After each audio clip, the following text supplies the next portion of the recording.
ухаан лицензтэй. Нэг ч лиценз байхгүй. Та гишүүн байхдаа өөрийнхөө албан тушаал эрх мэдлийг ашиглаж жидүүгийн зээл авч ирсэн үү? Тийм юм байхгүй. Жижиг дунд үйлдвэрлэлийн зээл гэдэг бол яг ийм бодит секторт бизнес эрхлэж байгаа жижиг бизнес эрхлэгчдэд уг нь бол хүртэж явах ёстой тийм зээл. Тэгээ харамсалтай нь тэр зээл маань бас эзэндээ хүрч чадахгүй байгаа. Үнэхээр сэтгэл госож явдаг.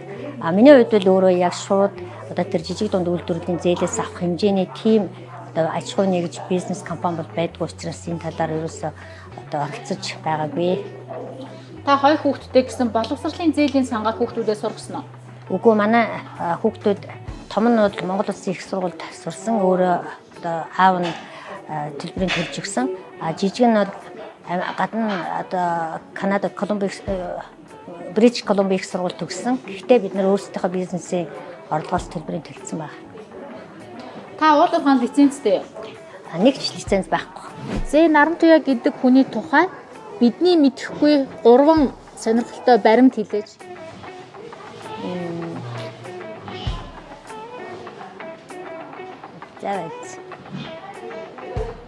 За тэрийг жоохон бодоодох юм.